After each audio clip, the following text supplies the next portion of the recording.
नमस्कार। स्वागत है आप सभी का द इकोनॉमिक सॉल्यूशंस में। यहाँ पर हम बात करने जा रहे हैं इलेक्ट्रिक व्हीकल्स के बारे में। तो यहाँ पर ऑथर कह रहे हैं कि अभी भी एक लॉन्ग ड्राइव है भारत के लिए, दिवाली के बाद भी हमें एक लॉन्ग ड्राइव पे अभी काम करना है। ओके, कहने का मतलब कि अभी भी अगर इलेक्ट्रिक व्हीकल्स की बात करें तो उस पैमाने पर अभी कंज्यूमर्स यहाँ पर अडॉप्ट नहीं कर रहे हैं इलेक्ट्रिक व्हीकल्स को, जिस पैमाने पर जो एडवांस्ड इकोनॉमीज हैं वहाँ पर किए जा रहे हैं। और जैसे अमेरिका की बात करूं तो वहां पर टेस्ला है, एलॉन मस्क की कंपनी है कि काफी पुराना नाम है टेस्ला का।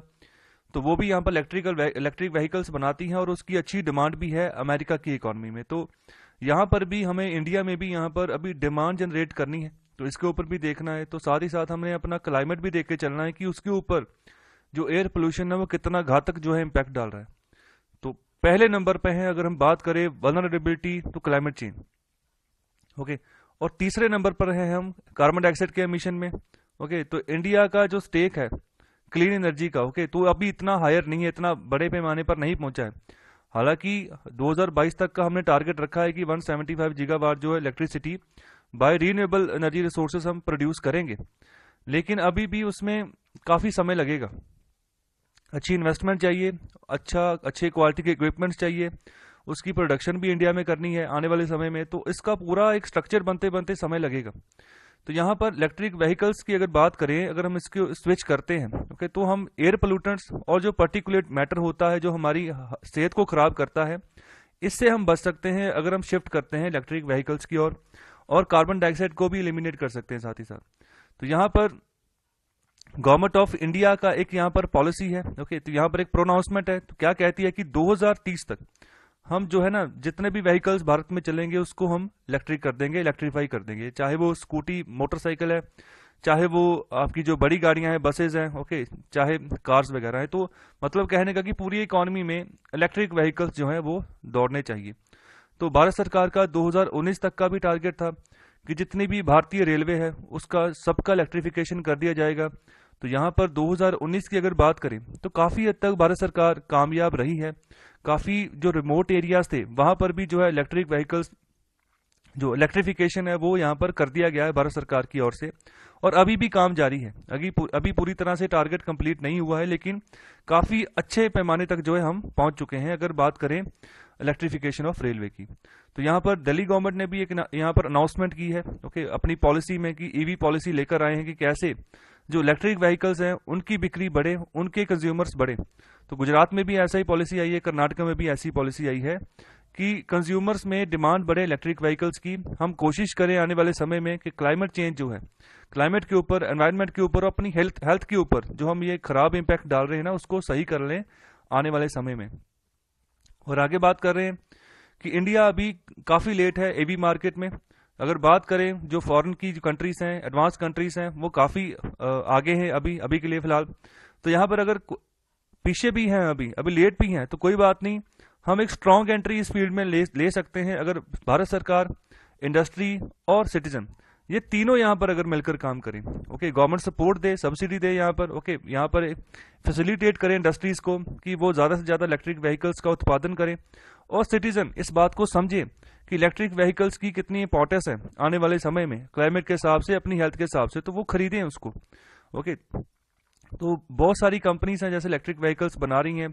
आप ई रिक्शा देख लो, दिल्ली में ई रिक्शा काफी चल रहे हैं, और भी काफी शहरों में ई रिक्शा फैसिलिटीज जो है बढ़ती जा रही है। अच्छी बात है, इसको और प्रमोशन मिलनी चाहिए। ओके, तो यहाँ दूसरी बात करें जो कार मार्केट है, तो वहां पर भी ईवी व्हीकल्स लॉन्च किए जा रहे हैं अलग अलग जो प्लेयर्स हैं उनकी तरफ से।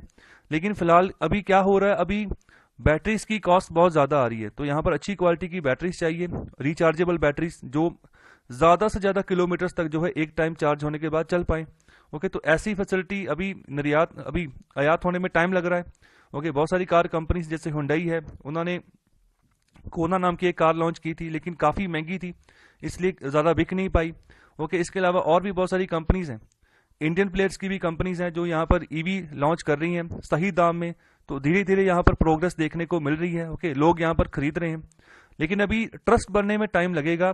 जो हमारे पेट्रोलियम से जो गाड़ी चल रही है उससे अगर शिफ्ट कर रहे हैं ईवी व्हीकल्स के ऊपर। तो आगे आगे बात कर रहे हैं जो दिल्ली है, वो एक तरह का नेचुरल फर्स्ट मूवर है ईवी की बारे में अगर बात करें, क्योंकि ये वर्ल्ड का most air polluted capital city है। आने वाले समय में बिगेस्ट हो जाएगा वर्ल्ड में 2030 तक। ओके, 2030 से पहले पहले यहाँ पर सबसे ज्यादा पोल्यूशन होगा पूरे वर्ल्ड में। तो दिल्ली की यहाँ पर 3 ईयर की पॉलिसी है कि ईवी व्हीकल्स का शेयर जो है, नए व्हीकल्स अगर लोग खरीदते हैं तो उसमें बढ़े। ओके, 2024 तक। ओके, 1 क्वार्टर तक कहने का मतलब है कि जैसे एक साल में यहाँ पर 3 क्वार्टर हैं। ओके, तो यहाँ पर एक साल में 4 क्वार्टर हैं। ओके, 3 महीने करके। तो यहाँ पर सरकार चाहती है कि ईवी व्हीकल्स का जो है ना रेस जो है, शेयर जो है, किसी न किसी तरीके से बढ़ाया जाए 2024 तक। तो यहाँ पर दिल्ली की सड़कों पे जो है ईवी व्हीकल्स भी, ईवी कार्स भी जो है, ईवी बसेस जो है, वो भी जो ज्यादातर यहाँ पर चलने को देखने को मिले। बात करें और स्टेट्स की, जैसे तमिलनाडु है, उन्होंने ईवी बसेस भी यहाँ पर लॉन्च कर दी हैं। ओके, मार्केट में चल रही है वो। तो यहाँ पर एक total electrification of public transportation could be a major first step, but will consumers follow the suit? Question यहीं आकर रुक जाता है। सरकारें तो पॉलिसी बना देंगी, सरकारें फैसिलिटेट कर देंगी, सब्सिडी भी दे देंगी, लेकिन क्या कंज्यूमर खरीदेंगे? ओके, तो यहाँ पर क्वेश्चन यही है। और आगे बात करें कि कैसे ईवी अडॉप्शन को ज्यादा से ज्यादा बढ़ाया जाए, तो दिल्ली सरकार यहाँ पर क्या कर रही है। दिल्ली सरकार, जैसे कोई भी आप गाड़ी खरीदती है उसके ऊपर आपने रजिस्ट्रेशन फीस देनी होती है। ओके, रोड टैक्स देना होता है। तो यहाँ पर ये सरकार सब कुछ माफ कर रही है, दिल्ली सरकार। ओके, ईवी व्हीकल के तौर पर। ओके, सभी व्हीकल्स के ऊपर नहीं, जो ईवी व्हीकल्स है सर उनके ऊपर। तो यहाँ पर इंसेंटिव मिल जाएगा 1.5 लाख के आसपास का, जो आप कोई भी न्यू ईवी खरीदोगे। तो देखो, इन सभी कार्स को यहाँ पर लग्जरी कैटेगरी में रखा हुआ है भारत में जीएसटी में। तो 28% जीएसटी इनके ऊपर लगता है, जिसके तहत टैक्सेस बहुत ज्यादा हो जाते हैं। ओके, लाखों के हिसाब से सरकारें टैक्सेस कमाती हैं पर कार। ओके, तो यहाँ पर बहुत सारी कंपनी इसके ऊपर भी क्वेश्चन मार्क करती हैं। जैसे टोयोटा की बात करें तो वो भी क्वेश्चन मार्क करती रहती है कि टैक्सेस ज्यादा हैं, इसको 18% स्लैब में रखना चाहिए। तो बहुत सारे लोग, बहुत सारे इकोनॉमिस्ट भी यहाँ पर क्रिटिसाइज करते हैं कि आप एक ही स्लैब रखो, 18% तक मैक्सिमम स्लैब रख लो। ओके, जिसमें आप जो है इंटरफेयर कर सकते हो 12 और 18% के बीच में। कुछ 12% में रख लो, जो मैक्सिमम है वो 18% तक रखो। 28% बहुत ज्यादा हो जाता है। 28% कहने का मतलब यही है कि अगर 100 रुपया कमाया है तो 100 रुपये में से 28 रुपये भारत सरकार ले जाएगी आपसे। तो देखो, यहाँ पर यही बात कर रहे हैं कि जो लागत की यहाँ पर खर्चा आ रहा है ना, चाहे कॉस्ट ऑफ ऑनरशिप, चाहे उसका जो लागत आ रहा है, फ्यूल, मेंटेनेंस कॉस्ट, सब कुछ डाल के यहाँ पर ईवी जो है ये 14.5 लाख तक जो है पहुंच रही है, अप्रोक्सीमेटली बात कर रहे हैं। ओके, तो इतने में जो है आपको mid high range internal combustion engine वाली गाड़ी मिल जाएगी 15 लाख के आसपास। ओके, तो अगर प्राइस कंपैरिजन करोगे तो ईवी बहुत महंगी है, तो लोग नहीं सोचेंगे कि हम ईवी खरीदे। लोग कहेंगे कि अगर इतने ही रेंज में हमने खरीदना है तो कंबशन व्हीकल खरीद लेते हैं, इंटरनल कंबशन इंजन वाला। तो यहाँ पर 3 गुना ज्यादा कॉस्ट है आईसीई व्हीकल्स के मुकाबले ईवी की।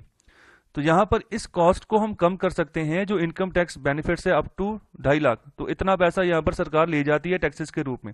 ओके, तो अगर इनको कम कर दें, यहाँ पर ग्रीन कार लोन्स प्रोवाइड करें, जीएसटी में इसको, जीएसटी में जो यहाँ पर आपने टैक्सेस लगाए इसको कम करें।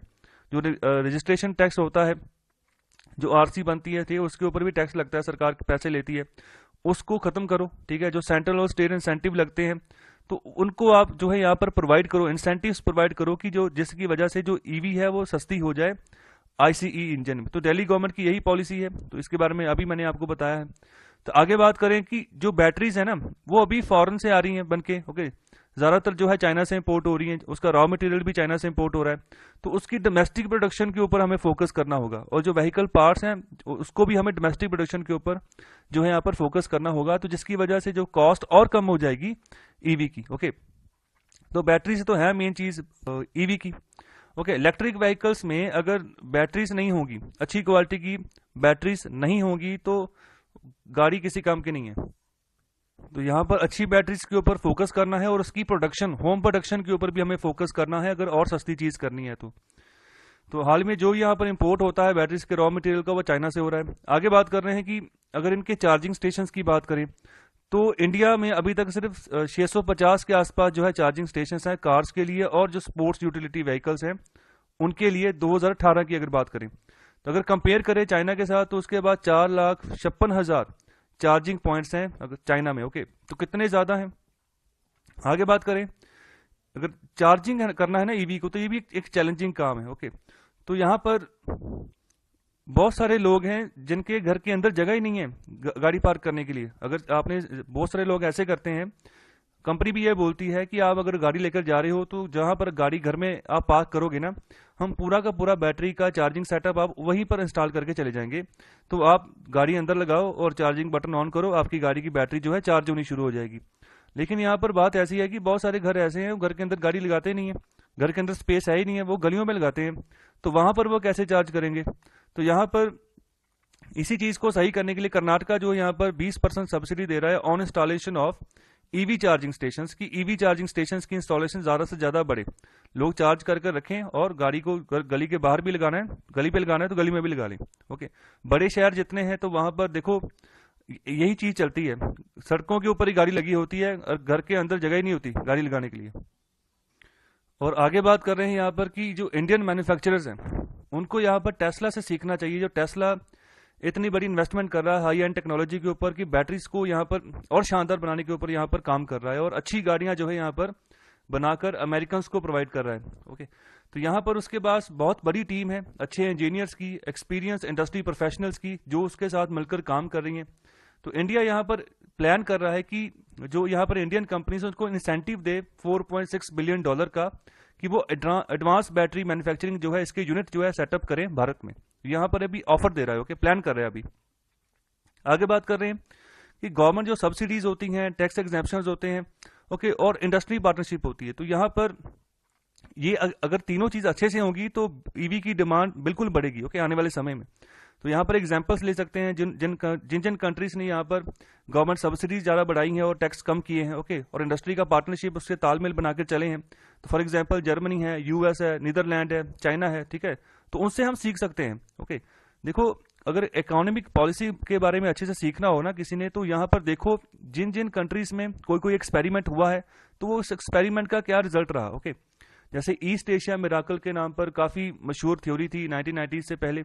ओके, तो वहां पर उसी को सीख के इंडिया ने यहाँ पर जो है एलपीजी की पॉलिसी लेकर आए थे, लिबरलाइजेशन, प्राइवेटाइजेशन, ग्लोबलाइजेशन। ओके, तो ये सीख कर ही आता है, किसी ना किसी इकोनॉमी में कुछ ना कुछ हुआ होता है, पॉजिटिव और नेगेटिव सबको समझना पड़ता है, फिर उसको आप अपने देश में लेकर आ सकते हो। ओके, तो यहाँ पर ऐसे ही है, तो हम भी सीख सकते हैं जिन कंट्रीज ने ऐसा किया है। ओके, अच्छे से वहां पर ईवी व्हीकल्स डेवलप कर रहे हैं वो, तो हमें यहाँ पर साथ ही साथ एक इफेक्टिव एग्जीक्यूशन ये भी चाहिए, इंसेंटिव स्कीम जो भी आप प्रोवाइड करोगे इंडस्ट्रीज को। ओके, तो यहाँ पर एक अच्छी कोऑर्डिनेशन की जरूरत है सेंट्रल और स्टेट गवर्नमेंट्स के बीच में। ऐसा नहीं कि स्टेट गवर्नमेंट अलग से टैक्स लगाने शुरू कर दे, ओके, अलग से अपना कोई रवैया अपनाना शुरू कर दे। जैसे फॉर एग्जांपल देखो, तब तक जीएसटी नहीं बना था जब नैनो का प्लांट लगना था बंगाल में। ओके, तो उस समय ऑपोजिशन हुई थी, ममता बनर्जी तब ऑपोजिशन लीडर थी, और मतलब विरोध कर करके कि किसानों का यहाँ पर नुकसान हो रहा है, तो वो प्लांट ही वहां से उठा दिया टाटा कंपनी का। ओके, तो पहली बार टाटा उधर गए थे बंगाल में प्लांट लगाने, कि उधर के लोगों को भी यहाँ पर जो है एम्प्लॉयमेंट दी जाए। लेकिन जो पॉलिटिकल जो टसल है उसकी वजह से उनको वापस वहां से प्लांट उठाकर गुजरात लेकर जाना पड़ा, सानद, और यहाँ पर 300 करोड़ का नुकसान हुआ था टाटा को। और आगे बात कर रहे हैं कि जो पब्लिसिटी कैंपेन है वो भी हेल्प कर सकती है। जो यहाँ पर ड्राइविंग हैबिट्स है लोगों के, यहाँ पर जो सोचने का तरीका है, ठीक है, उसको चेंज किया जा सकता है अगर हम कैंपेन करते हैं। तो यहाँ पर साइकोलॉजिकल, यहाँ पर जो भी जिस तरह की यहाँ पर रुकावट आती है उसको हम दूर कर सकते हैं बाय कैंपेनिंग कि आप ईवी व्हीकल्स अडॉप्ट करो, क्योंकि इससे एनवायरनमेंट को आने वाले समय में फायदा होगा। ओके, तो यहाँ पर यह भी ध्यान रखना है कि जो भी यहाँ पर सब्सिडीज दी जाएंगी, टैक्स एग्जाम्पशन दी जाएंगे, ये साइजेबल फिक्सल कॉस्ट जो है गवर्नमेंट के उस हिसाब से होना चाहिए। मतलब ऐसा भी नहीं कि सरकार पूरा ही यहाँ पर टैक्स माफ कर दे, टैक्स लगाए लेकिन कम लगाए। ओके, तो अपना यहाँ पर जो यहाँ पर वही खाता है गवर्नमेंट, उसको भी यहाँ पर ध्यान रखकर चले। ओके, क्योंकि इससे रेवेन्यू काफी आता है यहाँ पर कार इंडस्ट्री से। तो यहाँ पर अच्छे जो डिसीजन होंगे, ओके, जो माइंडफुल डिसीजन होंगे, तो उससे सिर्फ और सिर्फ यहाँ पर कस्टमर सेटिस्फेक्शन नहीं होगा और इकोनॉमिकली हम सोचेंगे, साथ ही साथ हमारे सेहत को बहुत बढ़िया यहाँ पर इफेक्ट मिलने वाला है अगर जो है ईवी व्हीकल्स जो है आने वाले समय में यहाँ पर बड़े पैमाने पर लोग यूज करते हैं। तो यहाँ पर कम एयर पोल्यूशन होगा और जो ग्लोबल वार्मिंग जो है, ठीक है, वो भी कम हो जाएगी। और आगे बात कर रहे हैं कि यूएस की अगर बात करें तो जो एक ईवी का बेनिफिट होता है ओवर इज 10 ईयर। ओके, सो यहाँ पर 1,20,000 माइल्स जो लाइफ टाइम यहाँ पर मिलता है। ओके, तो यहाँ पर इंक्लूड होता है less maintenance, okay, fuel saving ज्यादा होती है। ओके, मेंटेनेंस यहाँ पर बहुत कम होता है। तो यहाँ पर जो यहाँ पर बात की गई है $5,618 एनुअली, ठीक है, मतलब इतने बचाए जा सकते हैं जब ये सब चीज़ों को हम जो है यहाँ पर कंट्रोल करके चलते हैं पूरे इकोनॉमी के वाइज से। ओके, तो इसके अलावा environment, health, national security, development benefits, ठीक है, ये भी यहाँ पर जो है बचाए जा सकते हैं, खर्चा जाया जा सकता है इन सबका $6,785 के आसपास का, अगर कंपेयर करें कॉस्ट ऑफ आईसी व्हीकल्स के, तो यहाँ पर बहुत ही इंपॉर्टेंट हो जाता है। ओके, तो हेल्थ गेन यहाँ पर अच्छा होगा अगर हम जो है टेल पाइप जो एमिशंस हैं उसको कम करें। ओके, तो यहाँ पर ईवी अगर बीजिंग की बात करें तो वहाँ पर भी एक काफ़ी अच्छा यहाँ पर देखने को मिला है। तो वहाँ पर सोडियम ऑक्साइड जो है वो कम हुआ है बाय 7.9%, नाइट्रस ऑक्साइड वो कम हुआ है by 10.8%, particulate matter okay PM 2.5 ये कम हुआ है बाय 3%, और PM 10 ये कम हुआ है बाय 9.1%। तो ये PM 2.5 PM 10 ये भी जो है एक तरह के एमिशंस हैं जो जो गाड़ियां हैं उनसे निकलता है, जो वहां पर जो एमिशन निकलते हैं तो उनमें से ये निकलते हैं PM 2.5 PM 10। तो ये भी बहुत घातक होते हैं, टॉक्सिक होते हैं सेहत के लिए। तो यहाँ पर यही चीज बोली गई है कि हमें जो यहाँ पर वेहिकुलर एमिशन है ना, तो यहाँ पर इसको हमें कम से कम रखना है। और बात करें अगर पर्टिकुलर मैटर की, तो इसका इमिशन सबसे ज्यादा निकल कर आता है जो यहाँ पर जो रीसस्पेंशन जो डस्ट होता है उससे, इसके अलावा जो ब्रेक्स का जो ऑपरेशन होता है उससे, और टायर्स ओके जो घिसते हैं तो उससे भी यहाँ पर जो एमिशन निकलता है, ठीक है, तो वो भी जो है यहाँ पर एनवायरनमेंट को खराब करता है। तो इसके अलावा एक बहुत इंपॉर्टेंट बात कर रहे हैं कि ईवी हमें एनवायरमेंटली बेनिफिशियल तभी होगी जब इनके जो मैन्युफैक्चरिंग प्रोसेस है ईवी के, और जो इसकी बैटरी सप्लाई है इलेक्ट्रिसिटी की, ओके, वो जो चार्जिंग स्टेशन यहाँ पर बनाए जाएंगे वो सारे नॉन कोल हों और नॉन थर्मल हों। फॉर एग्जाम्पल बात कर रहे हैं कि अगर दिल्ली की बात करें तो वहां पर इलेक्ट्रिसिटी जनरेशन कैपेसिटी जितनी है 75 से 80% वो डिपेंडेंट है कोल थर्मल प्लांट्स के ऊपर। देखो कोल थर्मल प्लांट्स, ठीक है, यहाँ पर कोला यूज होगा, फिर फ्लाई ऐश बाहर निकलेगी, एनवायरनमेंट फिर खराब होगा, और उसी के बनी बिजली से हमने जो है ईवी चार्ज करना है। तो हमें जो ये सोर्स बन रहा है जैसे इलेक्ट्रिसिटी जैसे बन रही है उसको भी अभी सही करने की जरूरत है वहां पर। इसलिए भारत सरकार रीन्यूएबल एनर्जी के ऊपर फोकस कर रही है कि आने वाले समय में ज्यादा से ज्यादा एनर्जी जो भी हम बनाएंगे वो रीन्यूएबल एनर्जी रिसोर्सेज को यूज करके ही बनाएंगे। ओके, जैसे सोलर पैनल है, विंड एनर्जी है, एक्सेट्रा, ऐसे बहुत सारे यहाँ पर सोर्सेज हैं जहां पर हम रीन्यूएबल एनर्जी को कंसेप्ट में बनाकर जो है यहाँ पर यूज कर सकते हैं। तो थर्मल प्लांट्स जो है यहाँ पर काफी एमिशन इनका होता है।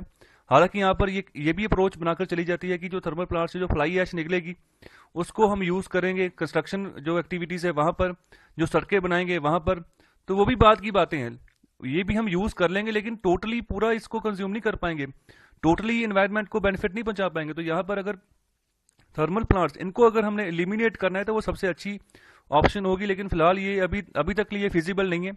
अभी थर्मल प्लांट्स जो है ये काम करेंगे जब तक पूरी तरह से रिन्यूएबल एनर्जी के ऊपर हम जो है यहाँ पर इसका इंफ्रास्ट्रक्चर भारत में नहीं फैला देते हैं। और आखिर में बात कर रहे हैं कि अगर हम अच्छे से एवेल्युएट करते हैं गवर्नमेंट की फिजिकल पॉलिसी को, वो फिजिकल कॉस्ट को जितना भी इनको आता है टैक्स एग्जेम्पशन देने के बाद, और साथ ही साथ अगर एस्टीमेट लगाते हैं कि इंडिया जो है आने वाले समय में जो यहाँ पर 64% ऑफ एनर्जी डिमांड है फॉर रोड ट्रांसपोर्ट, ओके, और 37% कार्बन एमिशंस बाय 2030 जो है इसको यहाँ पर सेव कर सकता है आने वाले समय में। एनर्जी डिमांड कहने का मतलब जो ट्रांसपोर्ट, रोड ट्रांसपोर्ट, जो पेट्रोल डीजल चलता है वो सब चीजें, ओके। तो यहाँ पर हेल्थ बेनिफिट्स भी हमें होंगे अगर हम जो है इलेक्ट्रिफिकेशन जो है इसको अडॉप्ट करते हैं एफिशिएंटली और क्विकली। तो आने वाले समय में India could also save 1.2 lakh crore worth of imported oil, जो बाहर से हम तेल आयात करते हैं, ओके, तो ये भी 1.2 लाख करोड़ का हम बचा सकेंगे आने वाले समय में।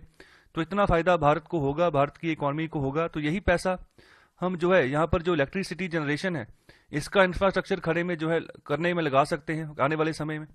तो यहाँ पर अगर शिफ्ट करते हैं हम ईवी से, ओके, तो ये विल नॉट बी ऑटोमेटिक और प्रॉब्लम फ्री, ओके, तो ऑटोमेटिकली नहीं होगा, धीरे धीरे होगा। अगर 2030 का टारगेट है कि टोटली करना है तो कम से कम 70% तक तो पहुंचेंगे हम, ओके, तो हो सकता है 2035 या 40 तक कंप्लीटली जो है यहाँ पर हम एक इंफ्रास्ट्रक्चर खड़ा कर दें कि जहां पर रीन्यूएबल एनर्जी रिसोर्स हम यूज करके, ओके, बैटरी व्हीकल्स हम यहाँ पर चलाएं पूरे भारत में।